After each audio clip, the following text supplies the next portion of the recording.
Hello and welcome to Talking with the Center of the Universe. This is the 7th episode and today I'm so happy to have Charlotte Bendiks with me. Welcome. Thank you so much. I'm such a huge fan of you, your work and your videos that I'm really honored to be invited to your show. Yeah, it's been only quality artists and DJs and also some video people on this show. And there's not been too much DJ talk. There's been a lot producer talk and nerdy talk, so I'm looking forward to that. You know me, I go both ways. Yes. I produce and DJ. Yeah, that's country and western. That's what I'm. That's what we're going to ask more about. But yeah, but how are you today? And you played yesterday. And how did it go? Not too shabby. Not too shabby. Yeah. It was okay. Yeah, you played at Musikfest. Yeah, at Jäger. At Jäger. Yeah, cool. Did you see any other good stuff going on there? I didn't see anything else except Torje, who was before me. Yeah. And then when we came for the get-in, there was this live drum and bass. They think they announced themselves as Dunk, but I thought they were called Klunk. But they were really cool. And then, Torje, third attempt to play before me is always a joy to it's nice. We moved to Oslo now. Yeah. Yeah, so that's... yes, he was from Tromsø. He was living in Tromsø for a long time, wasn't he? He's from Tromsø, actually. Actually, his mother is from Tromsø and his father is from Asker. And I met him when he was 19, and he was this very funny, nerdy little kid that was really into music and wanted to talk about that. And his mother actually introduced him to me. And then I advised him actually to move to Tromsø to advance his musical career because the scene is so tight-knit and small and supportive there. I thought it would be easier for him to get out and play and get more experience and get contacts. And he did that for some years, and now he's back in Oslo, and he's doing very well for himself. Yeah, but he's on the Beat Service label. I think he released on different labels, also The Paper, and actually I don't have track of all the labels he released on, but he's doing a lot of stuff. Also a lot of various live projects, DJing, production, yeah. I heard some really nice stuff that he did that was AI-produced samples that was really spooky, but it actually worked out really well. I'm always skeptical when people are like doing like AI stuff now because it's such a hype. But this thing was kind of eerie, spooky stuff. I think it's not called Third Attempt. This project is called something else. I can't remember. I put the link. You can put stuff in links. When you're streaming on YouTube. I've heard about it, yes. You heard about it. Yeah, but I hope someone is watching us. And if you have questions for me or Charlotte, just fire the questions in the comment section. It's a little early now to read it, but just go on with the questions. But I will have the questions for a while, and after a while we'll see if there is any smart questions. Yeah, so Charlotte, how did you start making music and producing and DJing? It's a fun story. I've been asked that quite a lot, and I've thought a lot about it because I've been asked the question, but at the moment I didn't think about it at all. It just happened. It was like a snowball effect. I was working a lot in the cultural music scene with events in Tromsø, doing volunteering as a teenager for music festivals. I really felt something with music, and I think as a child I was also always searching for like some kind of creative output. I did all kinds of different sports activities, from tennis to taekwondo to basketball, gymnastics, contemporary ballet, kickboxing, and then I discovered music and working at events. Kickboxing? Yeah. Amazing. Yeah. That was fun. But did you start DJing or producing first? So, well, it started with actually me just being involved in the music scene and then spending all my money on CDs, which is what we had back then as the format. And I was invited to several bars to bring my CD collection and just play music at bars, which snowballed into smaller dance spaces, bar, cafe, club, and then I started buying vinyl. Then I needed to learn how to mix. And then I met Tom Opdahl, who wanted to teach me the production software Reason. Oh, seriously? Yeah, so I had some courses with him, and then snowballing from that, I was really into DJing, started making these half-illegal raves with my friend Maximo, called Moist, where his artist name was Maximoist, and I was, of course, Mini Moist. Yeah, I didn't know that. I didn't know that it was Tom Opdahl that got you started. And I have some fun facts about Tom Opdahl, actually. Oh, me too. Yeah, and first of all, we also have to have a shout out to Kristoffer Lislegård, who is on the backstage mic and on the backstage mysterious production and doing the sound. Hey, hello Kristoffer. Yeah, and he just put out a video about ambient music on YouTube and the state of ambient music now.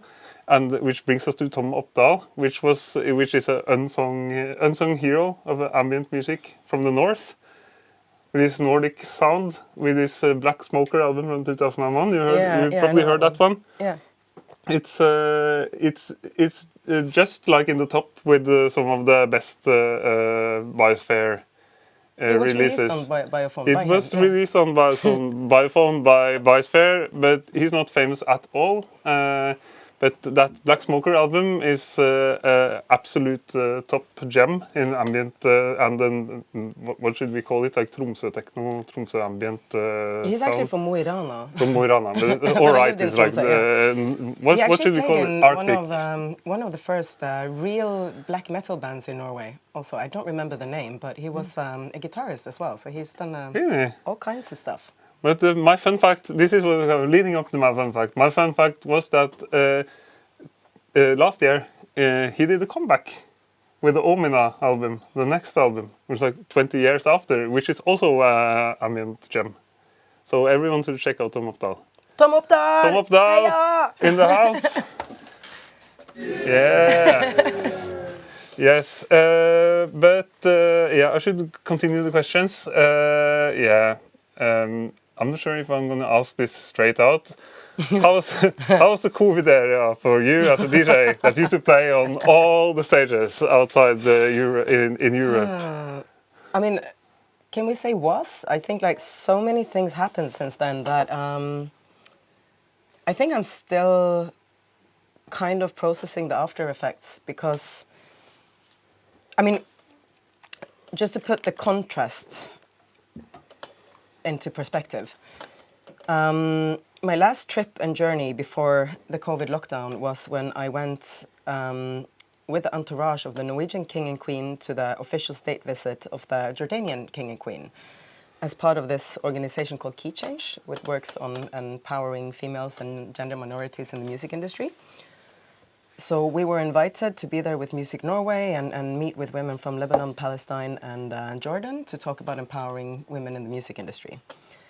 And it was quite weird because we got to be part of this entourage. We stayed at the St. Regis. There were butlers. We went to royal dinners. I had no idea how to behave in such settings. I mean, I grew up in a sheep farm in a village of 22 people in Norway, and there I am meeting the king and queen with butlers and all this like fancy rich people stuff that I never had a taste of before. And 2 weeks later, I'm staying in my mom's guest room with no money, no job, and everything is a lockdown. It's crazy. Kristoffer, can we have the slideshow in the, from? We could actually see Charlotte with the king and queen. The picture slideshow. Oh, yeah. Yeah, there. Thank you, Kristoffer. Yeah, you could. I have to do like this. You can see the king. I really like the Norwegian king.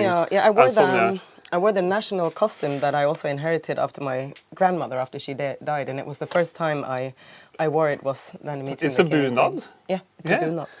It looks nice. I was surprised seeing you in the bunad when I saw this picture. I never saw this picture and I didn't hear this story. A lot of people were. Yeah, but then but then you were like supposed to take one short flight and then everything closed down and you were stuck in the north and everything changed completely. Yeah, when I came back from that trip, just one gig after the other got cancelled and then there was a lockdown and the whole world changed. And since then, like, not just me, everybody, the scene, the society, cities, the world, people, industries have been going through a lot of huge changes and processes. So I think I'm still kind of working through whatever changed me from the COVID. So I think maybe ask me in 10 years how it was, or maybe 15, I don't know. Yeah, I feel the absolute same. It was like such a shift. For me, it was actually a positive thing that everything was closing down. It was because I was in a theater production. I actually thought was like super difficult, and then it was just and I'm not supposed to say this, but I'm not saying which production it was, but the director was saying this COVID thing is just a flu. It would just like pass. We are having a premiere in 1 month, and everything is going to be fine. And then everyone's thrown out, and I was for once having time to do stuff. And then I found out that I wanted to have an intimate relationship with the green screen and make videos. And then I got a phone call from you. Yeah. Which is actually brings us full circle to this show, because you have some sort of weird responsibility for me having a talk show. Because you actually more or less gave me the idea when making this phone call. When you had a podcast / mixtape interesting combination on the Mutant Radio. I think I'm so old school, I called it just a radio show. It was a radio show. I mean, it's streamed online and it's on SoundCloud, but it was with the lovely Tata and Mutant Radio crew from Tbilisi, Georgia. They invited me after Hugo Capablanca asked me, because he was doing a takeover for 24 hours, and asked me to do a mix for him. And I was sitting there in COVID and not knowing what to do. And then I asked him, can I get like carte blanche and do whatever I want and talk and like make weird jokes and stuff? And I recorded myself under the rain. Hello, I'm talking under the rain. and did a lot of weird jokes and interviewed friends and a bit of like nerdy jokes. I had Per Martinsen, Mental Overdrive, tell a really funny story from when he worked in a record shop in the 80s. You should check out this show. I have heard all of them. Yeah. But people should check them out. We should put them in the comments. Actually, we can put them in the comments. And I'll put it beneath the video. I'll put these shows because they're some of my favorite. Oh, that's me and Cosmo Vitelli jumping on the trampoline last summer. Because it's some of my. I actually wish that this shows continued. So I actually took the spoon in my own hand and made a talk show instead, which is like something completely different, but it's very inspired by this. I'm calling it a TV show, you're calling it a radio show, but you also had this Sami special, which was amazing, where you had how do you say his name? Ande Zombie. He was having a yoik interview on phone that was going completely off rails, so we were starting yoiking mosquitoes and I thought it was going to be a 10-minute talk with him. It turned out to be half an hour. It was supposed to be 2-hour show, ended up to be 2.5 hours, but he was so great. I heard all of it and I was like, this is something that you can't hear anywhere else. And I also got schooled in some of these things that I didn't know too much about, so that was really interesting.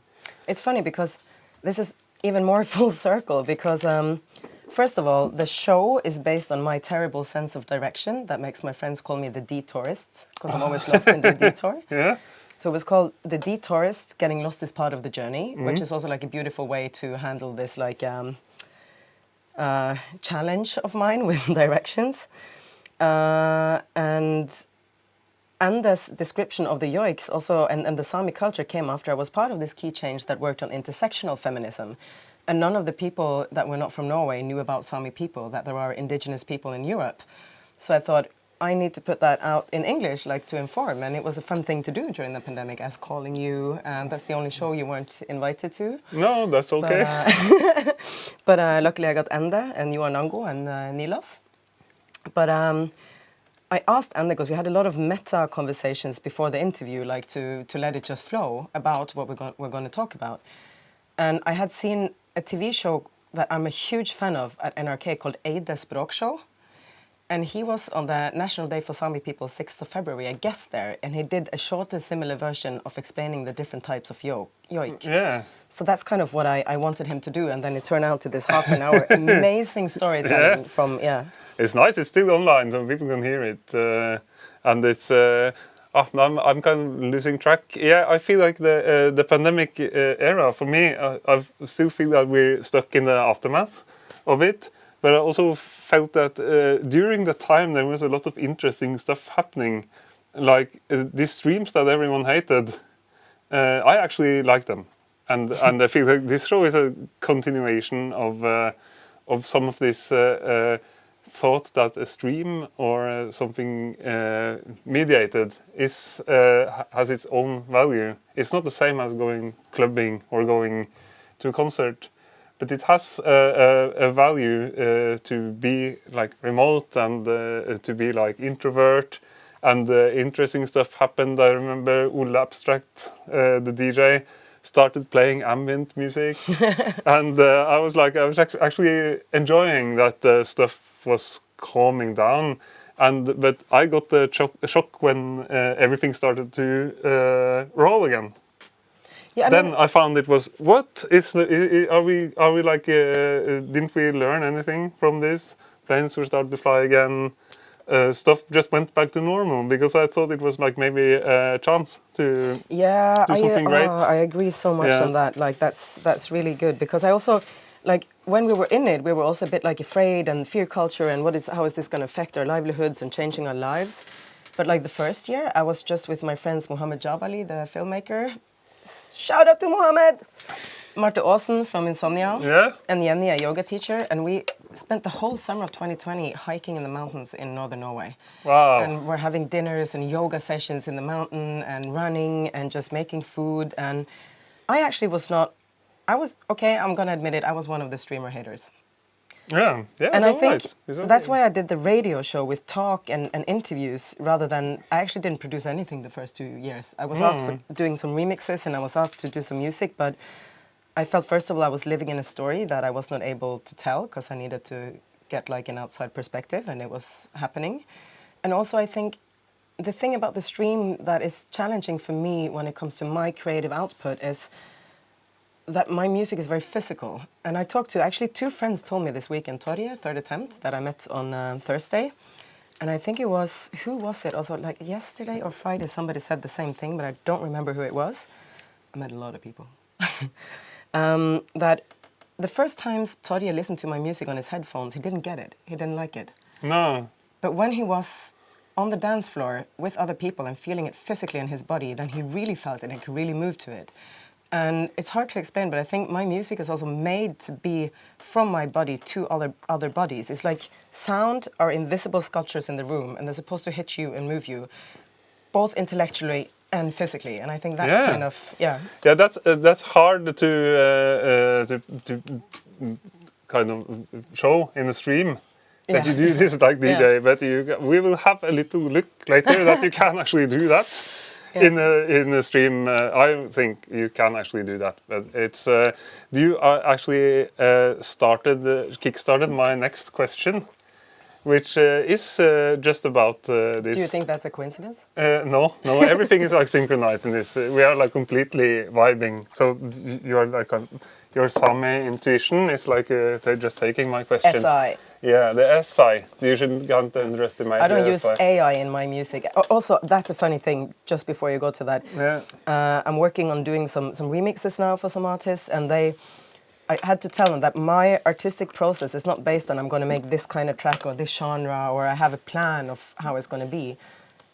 I have no idea what I'm doing. Everything I do is pure oceans of emotions, trial and error, and intuition. I only make music with intuition. I cannot plan out how it's going to turn out. It's only intuition. That's why it's bangers, I think. Thank you. Yeah, but I think that's the way of making music that people can connect. That you have, you don't plan too hard or try too hard. You just like feel what you're gonna do. Because I also completely feel this about both you as a DJ and as a producer. I've been like rigging up today for today's show. I've been listening to some of the older tracks, and I think the thing about music being physical is you have to play it loud.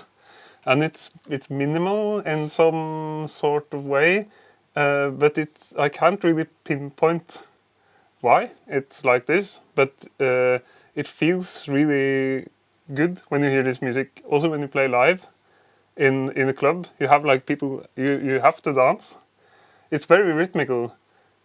I think, but it's not just the rhythms, but it's like the super percussive stuff that is hitting. And for me, I could listen to it at home and still like, yeah, I heard this when I heard this EP that came, not the last one, but the one before that. Yeah, my erotic bone sexy on accidental, Matthew Yeah, Herbert's yeah, that one and the one before that. I was like hidden tracks on Common. Yeah, I was like this when I heard that. I was my first thought was that I'm going to play it out as a DJ. And it's like you could actually, even if this is more in the house genre than most of my music I could play, this would easily fit into a set. And after that, I've been having your tracks in most of my sets. Wow! Also for like what an honor. Not all of the sets, but most of the sets. Hashtag not all sets. No, but it's like not in the. But when I started to like go somewhere that is related to house music, I turned to you, and I turned to also like Vinnie Villbass and Marius Sommerfeld, Vinnie, and these producers that is like making house music. I call it house music. That are it's still interesting, but it makes you move. It makes the room like there's it's nothing to understand. For me, music is both an audio, visual, and a physical experience, and that's like the whole idea with how I make it. But of course, like playing and performing is like an instant response, connecting and communicating with people in the room. And I think it was David Mancuso of The Loft. He used to say the real performers of a party are the dancers. Yeah, that's very true, actually. Yeah. My favorite dancer was there yesterday at my gig. I won't mention his name because he won't like that, but I think he knows who he is. But you have to. I think the real hero of the club is the first person that starts to dance. It's always him. He's always him. Yeah, he's always you have the to first have one this. in the door, and he moves like an angel. He's amazing. I have a few of my old friends, so I know if like 2 or 3 of them are coming to a DJ set or to a show, I know that they are going to like break this wall. At some point, they're going to go like maybe first track, and they go in front. And I also used to, if I go to a show, I'm really bad at dancing. I have no rhythm in my body at all. But I feel like I have to break this line. Just to make it cool for the person on stage, I always go in front, and then when people start coming, I dive because I go behind because I'm so tall. But the question,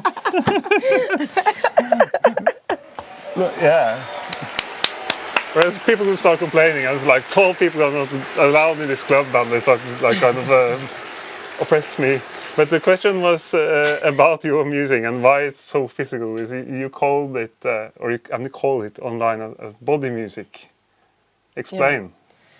Well, it's like also in my last EP, the press text is long and heavy, and not many people read it. It's the press text is written in bulk, and it's complex language. I had a dear friend write it.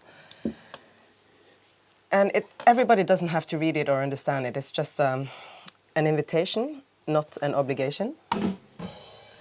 But it talks about that my music is also kind of, it's coming from my body, and it's telling stories from what this body experiences. And then I'm putting it out and sharing it with other bodies, so it becomes my story, but it's also our story. And it's always commenting on issues and processes that I'm working on as an artist, as a woman, as a human, as a Northern Norwegian, as whatever identity you want to be part of. As a carbon-based life form. Yes. I identify you as a carbon-based life form.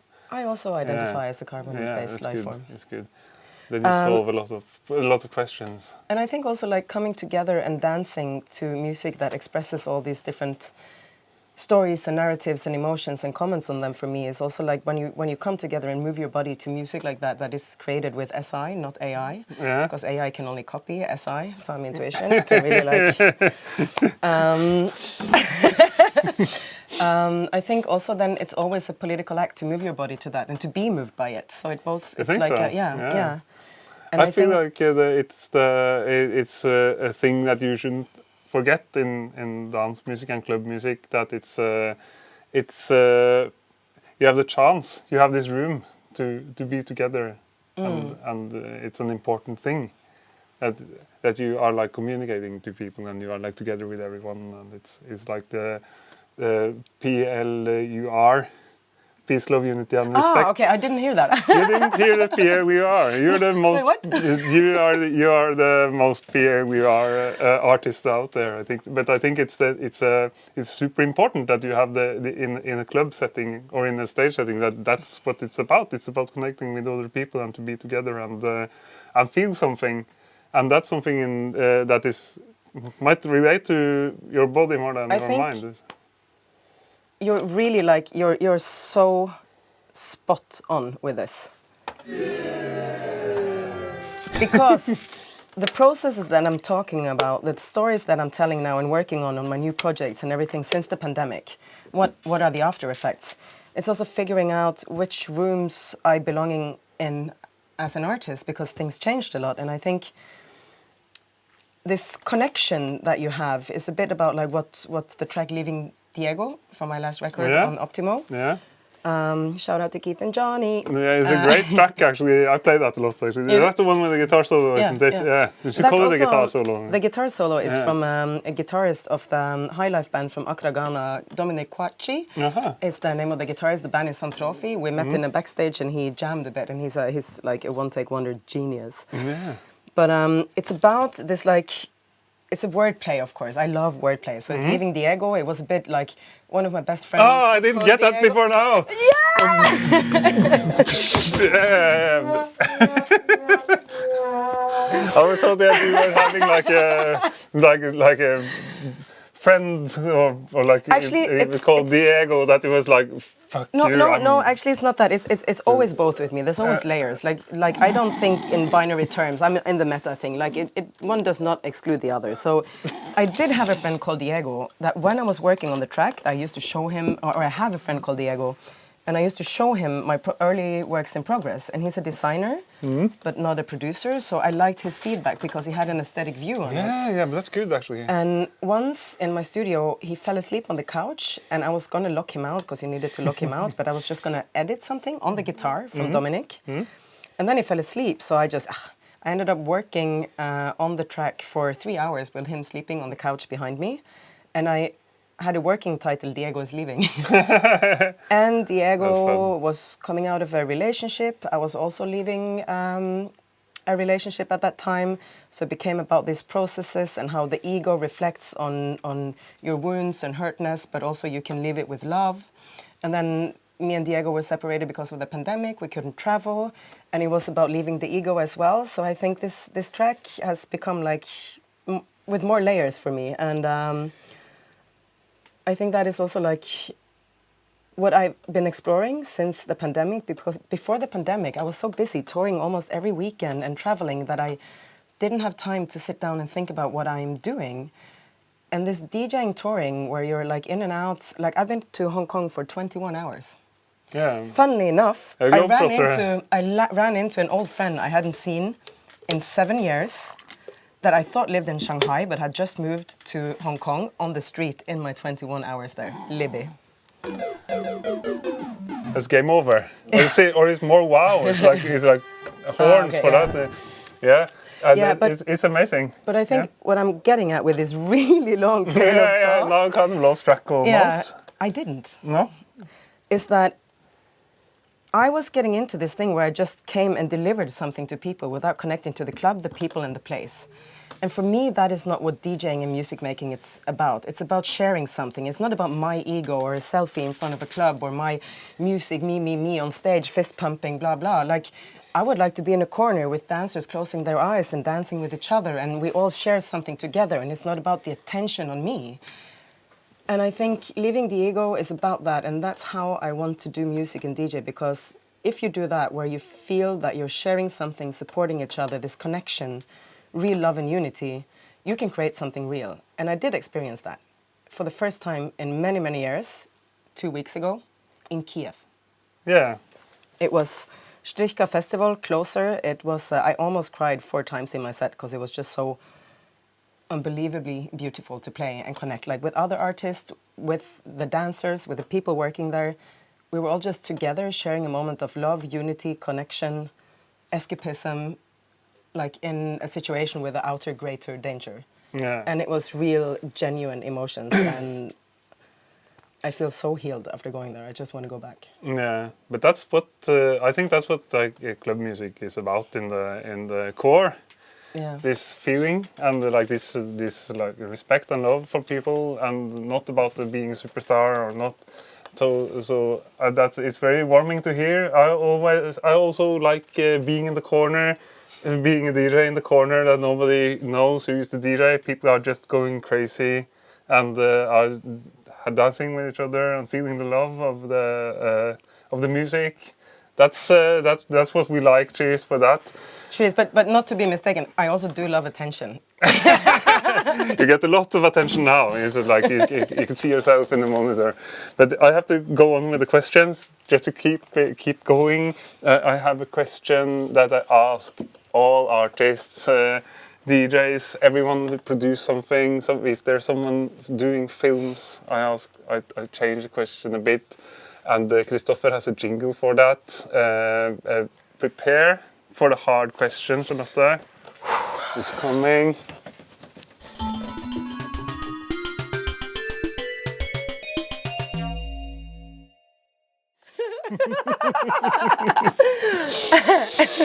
That's a hard one. The last one I released, you mean? yeah, but you can talk about that. I think maybe talk a little bit about that, and then we have a little intermission with a little part from a DJ set. But that's some years ago. But I just want to show is if there's some of my friends or followers that see this, wonder who is she, what kind of music does she play. You will get the answer in like a few minutes. But a little bit about the new album, the new EP. Well, it's called I'm Home, I'm Okay. Yeah. Which is something that I, with friends, especially female friends who are on the losing structures of violence in society. It's dangerous sometimes for women, and the world is becoming a more dangerous place. And me and a lot of friends, but also men, of course, but hashtag not all men, are also invited, where I say, send me a message when you're home and okay, just so I know you arrived safely. That's the love language. Yeah, that's the explanation for that title. Yeah. Yeah, and it's something that I keep checking with my friends, and that's also a commentary on how society is dangerous and how we're realizing it, and how we can create support systems to kind of balance these insecurities and support each other. It's also about togetherness and unity and changing structures that are challenging or dangerous to some. Yeah, I'm relating to this title now as a father. It's like, did you bring your key? Maybe I should make an EP. Keith from Optimo also, because I was struggling a lot to find a label. I sent it to at least 10 labels who rejected it. Seriously? Yeah. Bad job for labels, I mean. No, but I think it's also okay because they have their sound, and I wasn't like, I don't really know what they're looking for, and my stories are my stories with narratives, and they don't fit into everyone who wants to have like a certain framework of what they release. Mine are very various, and I think it's also okay for labels to be strict like that, because then they have their base, and I respect that. But it was hard for me to find a home, but I'm also happy that these other labels rejected it, because it was my dear friend Dr. Per Martinsen, Mental Overdrive, who introduced me to Keith from Optimo. I'd never met them. And when I sent the tracks, he wanted to release them, and then I sent the press text, and then I instantly knew it was going to be a good fit, because he said, with my partner and my stepdaughter, I feel this so much. Thank you for trusting me with this message. And I was like, oh. Yeah, it's good. Yeah, and we met for the first time now about a month ago, playing in Vilnius together with Optimo. And now me and Keith are writing like emails like this, and we became so deep and so like right, genuine, honest. And I'm so honored and happy that Optimo would share these stories and this music. But a funny thing is also I realized like probably 6 months after the release that Resident Advisor had reviewed it. Yeah. And I always feel so misunderstood by that. Because they're like, Like yeah, what did they say? You told me a little bit about this when we were reading up, but what did they say? Well, first of all, then I'm going to mention the accidental record, Hjemme Erotic and Bonsexy, and they're like, I wonder what this instrument is. Could be a Middle East and what? No, it's a normal guitar. I process the sound. Guessing how I make my sounds in 2024 is a bit uninteresting when I actually have societal critique and personal stories inside in the press text. And the press text. Yeah. And the same with this one from this record, it was not. I was not as offended by that one as the one with Hjemme Erotic and Bundsexy, but it also like he didn't really get it, and the press tech was there, and he was also more into like how the sounds were made, and I'm like, what about the stories? What about the artistic symbolism of these messages? And sometimes I think maybe I don't fit in this business techno scene either, because maybe I should. You don't? No, I don't. Easy answer. You don't. No, but I think maybe I want art critics to review my work rather than music writers. Yeah, but I think it's nothing bad about going nerding on the sounds of a record. But I think maybe he did it on the wrong record. Yeah, because there are so many records. records. He missed the other obvious cues if the text and titles and everything is about like societal critique and civilizational critique, and then you go about which drum machine, you kind of miss the point. Yeah, and you don't even know. You're just like ranting just out, like name ranting, and you can everyone can hear it's a guitar in that track easily. I heard like what is this? That was actually another record, another track. Yeah. But I think also like I sent the review to Keith, and which EP are you talking about now? I'm Home I'm Okay. I was talking about the guitar was on Bundsexy. That's another one. Yeah, there's a guitar on that also. Yeah, but there's a guitar on the new one. The Middle Eastern sound is a guitar in the new one also, on the Living Diego. Yeah, it's an electric guitar. Yeah, it's actually a guy from Ghana who played it, but yeah. I could hear that instantly. I thought it was. Did you teach yourself to play guitar? And it's a really good riff. So no, like on Dominic Quatch's level. This no. But what I did was he jammed a bit, and then I took like a couple of bars and I put it on 4 layers, and I cut, looped, reversed, had effect change, so I make it like go into. So I kind of made a new arrangement with his playing the guitar. So I played with it, but as a producer. Yeah, but that's what's cool about it. It's I couldn't really hear it's a jam. That's the cool thing when you edit really well. It's like it's not obvious to someone. It's good.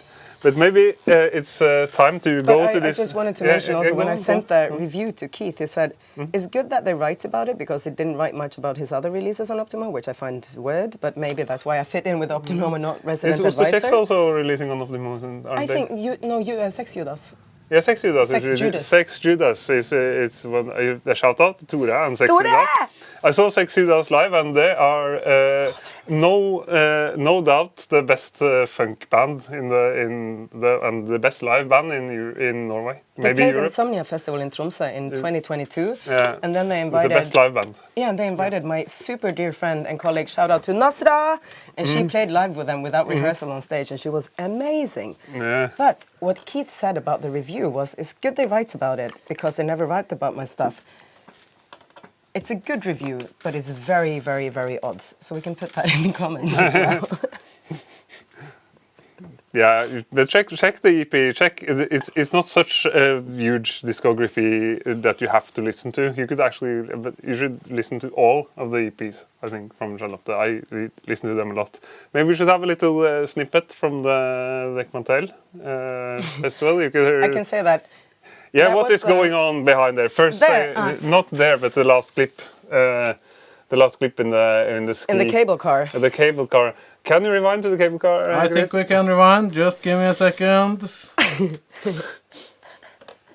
Yeah, Here we are. What is going on? I was last year for Easter. I was in Chamonix playing the Chamonix Unlimited Festival. Funny story is I forgot my passport and I went through Germany, Switzerland, Austria, and France, and I didn't get checked for ID. Anyway, it went well. Whew. Yeah. But I didn't know that the gig was up in the mountain, and I'm afraid of heights, and I had to go in this cable car to go up there and play like in the middle of the day for this festival. And when I got up there, I was just, I'm not gonna get off this mountain. I'm gonna die here. I'm never going down there again. I'll die in this hill. and to get me down, which is what they're filming there, they served this like really incredibly sweet, horrible Aperol spritzes, and I had like 4, maybe 5, while the other act was playing. So I kind of had to get drunk to be able to go down, and then I was sitting holding like this, sunglasses on, and like closing my eyes. It's like, tell me where's and I actually managed to get down and I'm still alive. Yeah, that's good. I would cancel the gig if I saw this. I didn't. No, yeah, you're a hero. Thank you. Yeah, let's have a little snippet from the DJ set now. Is that good timing? Yeah, it was my second set of the day at the Dekmantel 2018. So I have to say I opened the selector stage for 2 hours, which was no people, to like packed with wonderful dance vibes. And then I had a 4-hour break hanging out with my friend Diego, he was there, and Jørn Nordmann Pedersen. And then I was playing the Red Light Radio after Barish K from Insanar. And since I had already played one set, I was kind of ready to go. Yeah, you can easily see that. Okay, let me just intersect for a second to say that we haven't had any questions in the chat today. But if anyone wants to ask a question, feel free to put it in the chat. And let's give a shout out to Anna Juba, who is commenting. She's hanging out. Hey, and let's go over to the clip. Elias Bazena. Je favoriete Marokkaan in deze buurt? Oops, we It's have funny a because bit of a I technical played problem. this one track he said he never dared to play, but after my set he did that. That's and then this he started guy. after me. Yeah, I think Elias we started the clip and then it rolled over to the next clip. But that's So let me just cue it and rewind it, and we will see it. Rewind. Elias Bazena. Je favoriete Marokkaan in deze buurt? Elias Bazena. Je favoriete Marokkaan in deze buurt?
Yeah, we were talking about leaving the ego, but you can see the ego in the crowd. Yeah, he was there at the gig. I saw him just on the last frame, and Jørn Norman Pedersen and I've been David sending this. Joseph. I've been sending this mixtape to people to convince you that convince them that you are a good DJ. I send this mixtape and say, look at her, she's like super cool, and you should hear this stuff. But on to the questions. Should we take my question first and then a chat question? Yes, we can do it. Now there are coming questions in the chat. Please keep them coming. Yeah, it's you are from Tennskjær and have been living in Tromsø recently. You have been researching your Sami roots? Tell us a bit about that. Yeah, I mean, as an artist that's somehow fit into so many pigeonholes as a token. Female DJ, queer DJ, now I'm also doing Sami music. Check. Bucket list of... Cool. But I think also like when you're talking about like the business techno versus the underground, electronic music used to be underground, now it's mainstream. How are we working with the ideals, the identity symbols that is part of underground culture? I think my stories are also exploring identity, because when it's my story, it's also our story. And I didn't even know that I was Sami, but I'm also a mix of Kvan and Norwegian. And like, and most of the people I could ask to figure out how much and where are dead. So I can never figure out like how exactly, because it was so shameful for so many generations that it's been hidden. And when I started exploring it, it's like all four of my grandparents, I think, have Sami or Kvan roots. So that and Norwegian, but how much I will never know. And for me, it was important to understand that where I'm coming from. Like I talk about doing homework with my music. It's about understanding the place where I'm from, its story, the story of the people from there, to understand my story. And that's what I'm doing as an artist. And when I did the Sami show for Mutant Radio, where I interviewed Enda, I also felt a bit like I want to be respectful and careful, because I don't speak the language, just a few sentences. Meister. I wanted to be sure that I didn't step too far or that it felt like appropriating. So in the meta conversations with Anda, I said like I didn't grow up with the language, the culture, none of the harassment or discrimination per se.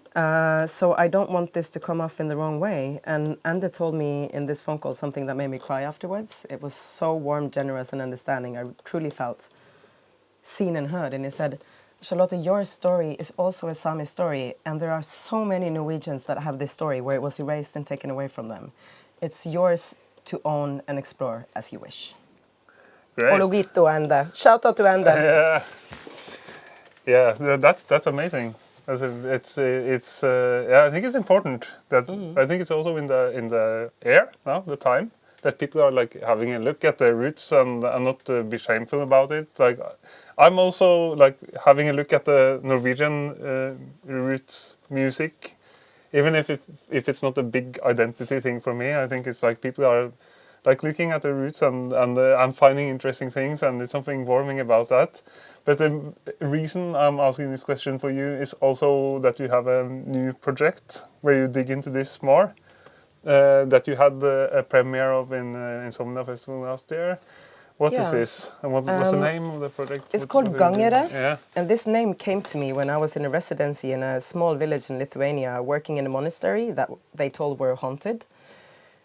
On the attic, there was an open small coffin with small bones that belonged to several children that you can look at. So it was a very strange place to work on music. And when I was working on this project, because we had me and Marita, the other artist I'm collaborating with, we met in the summer in July and recorded the topics. And then I was working on putting them together because she's a vocalist. And we played together with just like a small setup of the boutique Roland R808, TR808, TR8. And the Freak synthesizer, and a djembe that I had, and her voice. That's all we used. Yeah. And we actually did more like walking around, experiencing things, talking together, crying together. We did a lot of tarot cards, a lot of reading fortune in coffee mugs, which is part of the lineage of women in both our families. So we did a lot more of that than making music. But I think because we did that, when we sat down to make music, it just came. And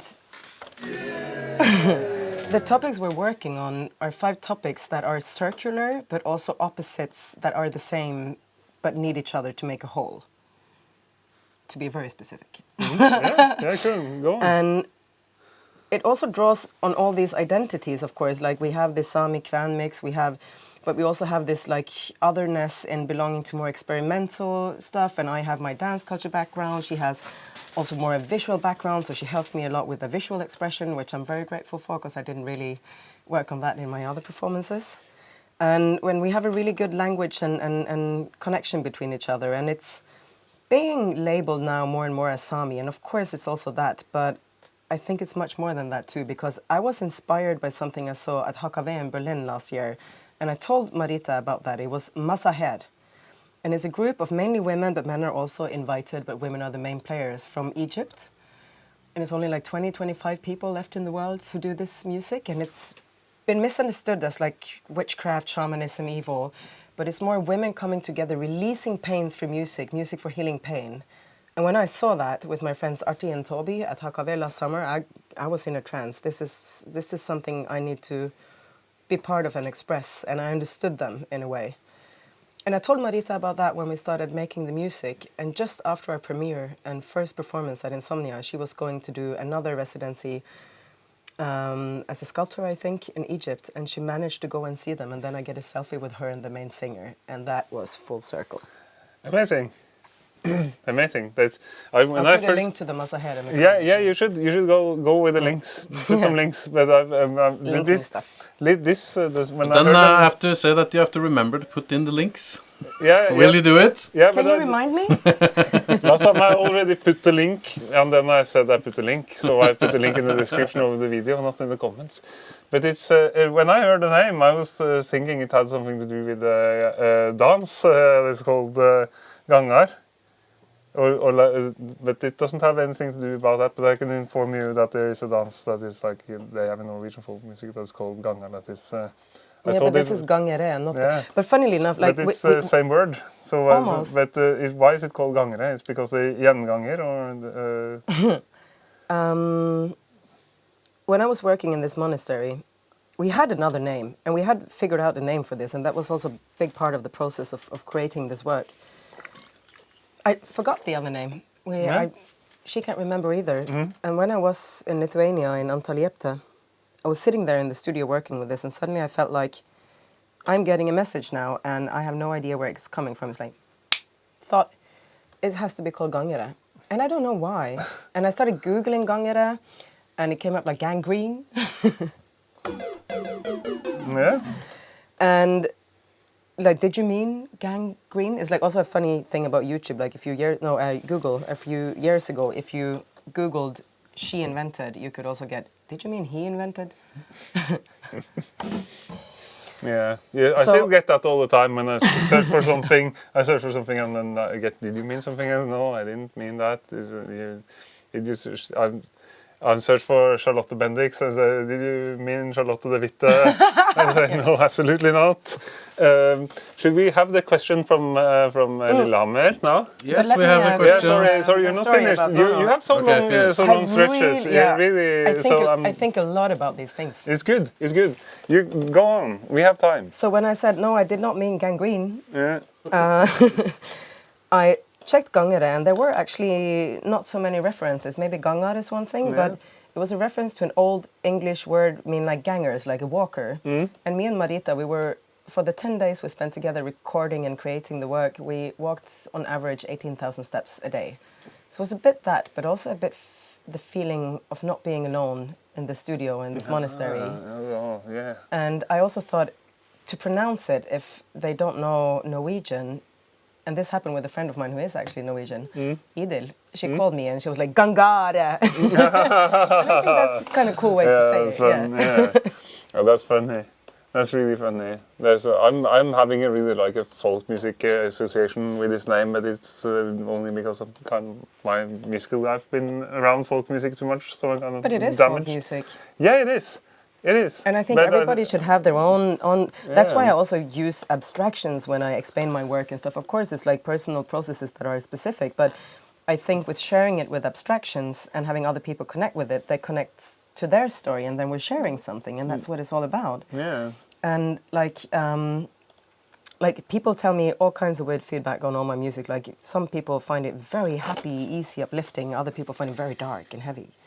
And I think it's both. Yeah. I find it there's some humor actually, and that's what I like with your productions. It's But dark it's also dead and serious. it's serious. It's dark, but you can hear that you have some humor in there. It's like you hear that you're a funny person. Like I'm really funny. You are really funny. Yeah, but now should we have the question? Yes. Let's go to the chat. Oh. So let's start off with Lillehammer Experimental. Can you read it? Is it big enough?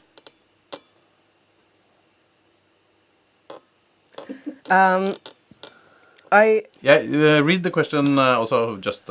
How much time per week do you spend searching for new music, and where do you listen? I listen with my SI, Sami.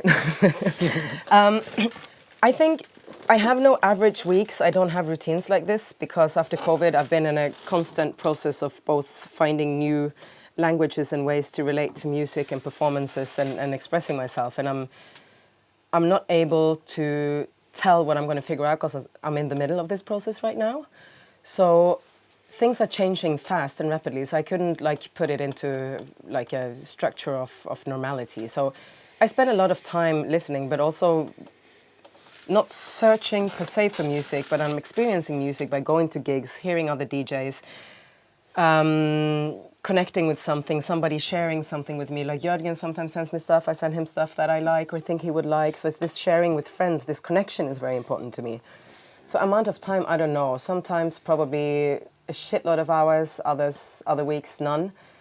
But I check it out on usually YouTube links because I don't like Spotify, or Bandcamp links, or experiencing it live in a room with a DJ or a musician. But I have to say also, I have to get better at unsubscribing from promo lists because I get so many promos in my inbox and I'm like, oh, I'm so honored they want to send me promos, but it's too much and it's overwhelming and people are releasing way too much music, and I delete 97% of the promos I get without even listening to them or opening them. You do? Yeah. Which But still, makes me would you miss say out. that the sharing of music to you, that's also how you discover music? Yeah, I think this promo, sitting alone, like a work, like a task, listening, like, of course I have discovered some amazing music in promos, but usually now there's also so much music I don't like and that doesn't resonate with me, and to spend time on that, spend my capacity and time and emotions on that, I think is a waste of time, and I think it's disturbing, so I end up deleting a lot. But of course I'm happy to receive promos when I discover something great. But usually I check if I know the artist or I know the label, but also I'm not so good at reading articles or being updated, so I actually don't know so much. No. Would you say, so then it's more like organic process. It's more like real life connections and so on, rather than the internet. Yeah, that's the whole idea that we explained with body music. I think this method is not working for me to make me emotionally, physically, or intellectually invested in the music. So you should be careful what you say if you end up with a lot of tech house in DMs. So she's not opening the promo mails, then we should send the DMs. So it's but it's. I'm going to call tech house support. Yeah. Should we? But it's a good question. Yeah, there is one more question here. Yeah. That's going to read it out loud. Yeah. Can you see it?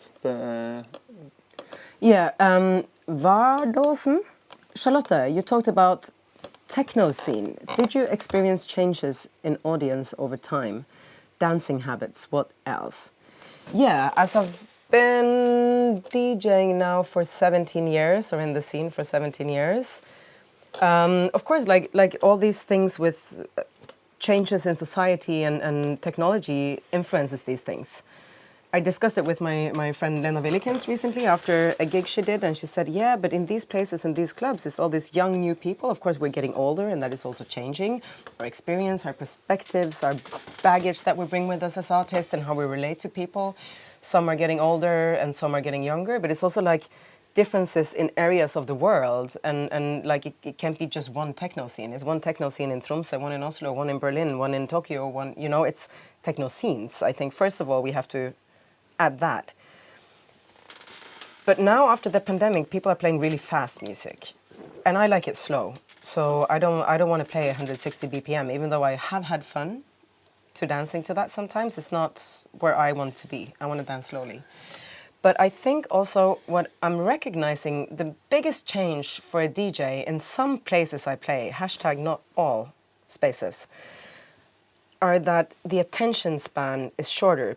I'm a wild pitch bitch. I like to spend time going deeper, small modulations, small variations of the same thing to really get into the depth of a vibe together in communication. But if you have this social media, TikTok, 30, 40-second attention span, it's hard to create something truly, really good with you. And now comes the story relating to this track, Steak is Sexual. Yeah, but I have to say this, because it's an an 8-minute long track, and I showed it to a dear friend of mine. And I said it's like a story of like my feministic approach to owning your sexuality as a female without sexualizing and kind of all these things. Like it's for me a feminist anthem. Or intentionally, emotionally it is. And this guy who is a DJ and a producer that I know very well, he mixed my C.O.U record.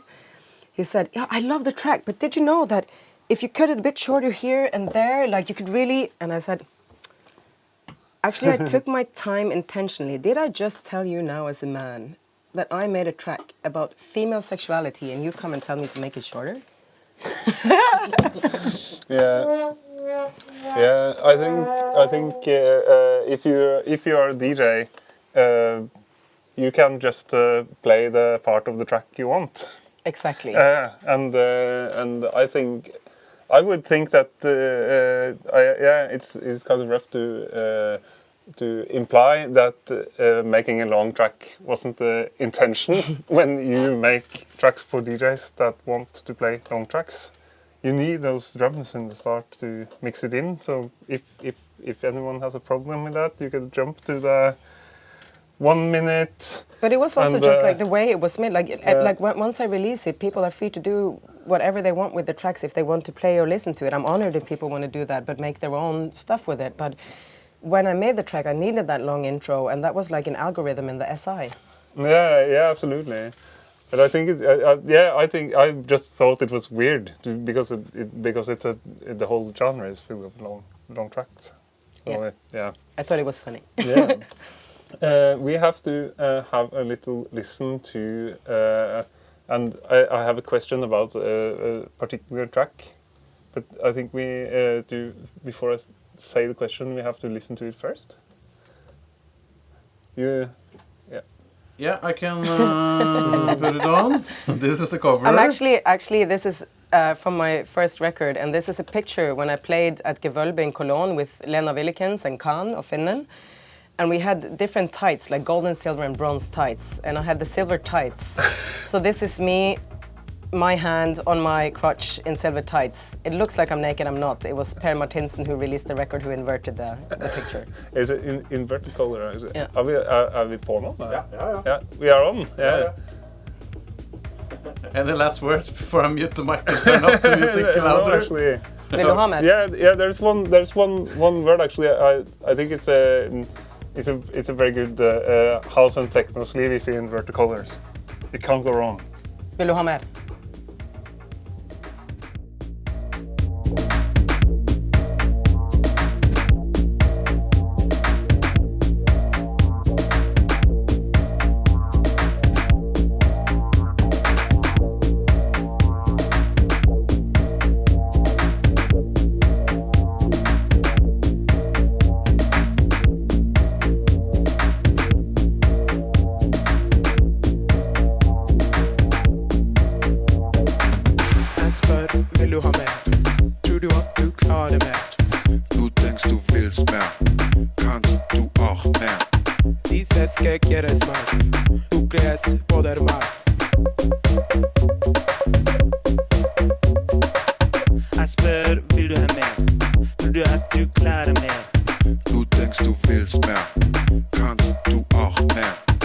Dices que quieres más, tú crees poder más.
I want to run this track into one of these like automatic lyric transcription softwares now and see what are they singing in what language, what is going on in this track.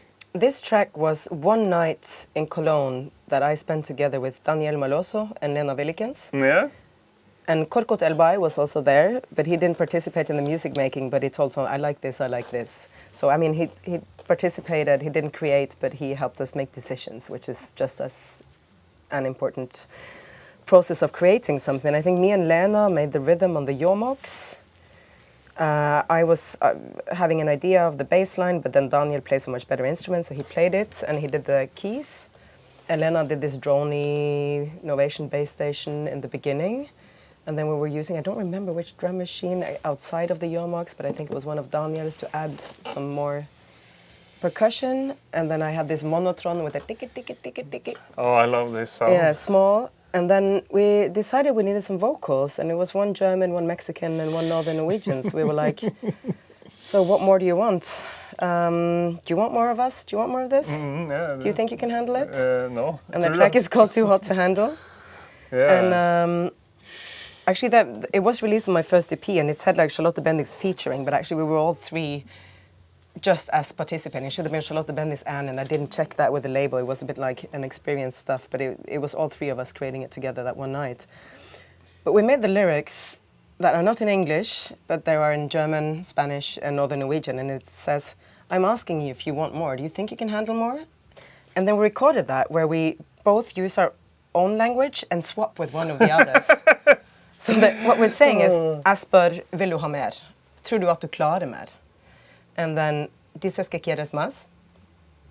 ¿Tú puedes creer? No, dices que quieres más? ¿Tú crees poder más? Yeah, my Spanish is not so good. And the German, du denkst du willst mehr, kannst du auch mehr. So we swapped that and played around with it. It's the same sentence in three different languages. Yeah. It reminds me of this TikTok hit from this Somali artist, which is like, I love you more than my life, Anna Heppak Ya Habibi. There's a Another goes, habak.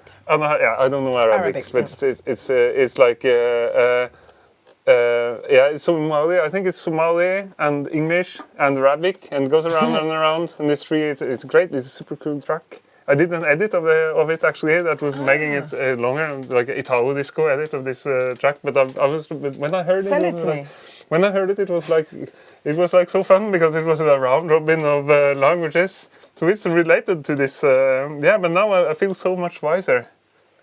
So much wiser now. Wow, Yeah, amazing. yeah. That's I'm proud of you. I listened to this track when we rigged up, and I was like, "What is going on?" And it's fun that you had Lena Willikens in this. She's. I have to say, She nailed it in Northern Norwegian. yeah, Like, yeah. I thought it was. I have to say something about you and Lena that I don't know. You are like the queen of 100 below 100 BPM. And so you're in my tempo range. I also like playing slow music and I just started working on a new project when I was again in this monastery in Lithuania. yeah. I probably won't have time to finish it this year, but Yeah. I'll work on it. But it's the slowest BPM I've ever worked on. yeah. Guess which one? 61. 80. 80. Yeah. It's super low, but because when people started speeding up and doing hard techno after the pandemic, I've noticed that when your recent mixtapes, you slow down from 190 or 80 in the like hip hop tempo area. So this is the trend. And, People are doing it. I'm going to do the opposite. Yeah, and I'm like, I don't care what people do. I will always stay in. BPM will be the same as my weight in kilos. So now it's like 104. 505 is like fast. So it's like I'll just stay there. Hopefully not go up to 128. So that's what I do. But Lena is also. Does this mean that if you want faster tempo in the night, we have to like go and feed you falafel during a DJ set? Absolutely. Then BPM will go up. Give me some burger and I'll start playing tech house. But then what do we do if we want you to slow down? No, we're not talking about that. But I want to say that Lena is also staying this tempo, right? And there is a meme which is like someone with a seat belts on, and it's like when Lena Willikens. But she does all kinds. Like I've been with her. Like let me finish. Yeah, sorry. And what is this called? His this other guy that also has this super slow BPM, this vinyl DJ. Oh, with the long hair. It's I can't remember. But the meme is like when Lena it's one of the seats belts on, and when Lena Willikens goes over 100 BPM. That's the meme. But like she does so many different things. Like that's the thing. Like this is also false information because she can do that. But I've also heard her play 150, 140, 120. Like she's a DJ, and I think that my point is also this like labeling us into BPMs. Yeah, okay, I did the slow mix when everybody was playing fast as a counter reaction, but I also do play fast music sometimes. And for me, it's like the BPM is not important. It's the vibe of the energy of the track. You can play slow with high energy, and you can. Yeah, absolutely. What I'm talking about the more like general thing to not rush it in club music, and Vladimir Irkovic is called this guy. He also plays slow. I like the slow music, but I also can play drum and bass. If I get drunk, I play drum and bass. And if people want to have like a super sharp shooter, I play a super sharp shooter and mix it with some gammaldans. And I know this stuff like that, but I appreciate DJs not like pushing too hard. Yeah. So. Yeah, on to the last question. We've been talking for over an hour. This can go on and on forever. So to maybe to round off, we have some shout-outs. We had so many shout-outs. What DJs and artists should we look out for, Charlotte? I mean, I've had a lot of fun doing back-to-back sets with Nilas, Peder Nilas. Yeah, I think he's absolutely. a brilliant DJ producer and a wonderful friend, and I love playing with him. He's amazing. Peder! We mentioned Per Martinsen, Dr. Per Martinsen, Mental Overdrive a lot, but I'm gonna give a shout out to the best music he's made in his like 30-40 year career, which is his new project Neon Teardrops. Neon Teardrops, Shadow Sister. I actually played on the same place as Per Martinsen at Lillehammer Experimental a couple of years ago, and then first time I ever thought of like having a selfie with Per Martinsen, because I've heard his music since it was one of the first house and techno records I've ever bought. Was like Mental Overdrive on LP. So that was like people were like commenting like mental universe, center of the overdrive, and everything. but then he was Neon Teardrops is his like 80s pop project. Mental Overdrive is his old school Tromsø techno thing.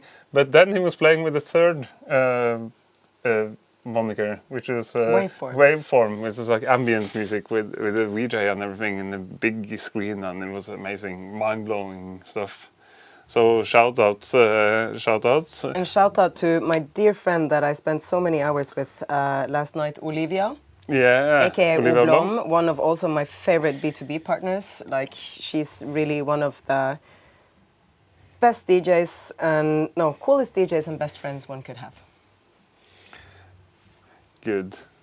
Yeah, but I think we maybe should. How do we do that? Horn or maybe like applause or yeah. Maybe we should round off. So it's been a pleasure. It's been such a good hour. A pleasure and a bit painful, like the balance of pleasure and pain. No, that's where we want to be. No, well, not painful for me. It's like it's been so many good fun facts and stories. Oh.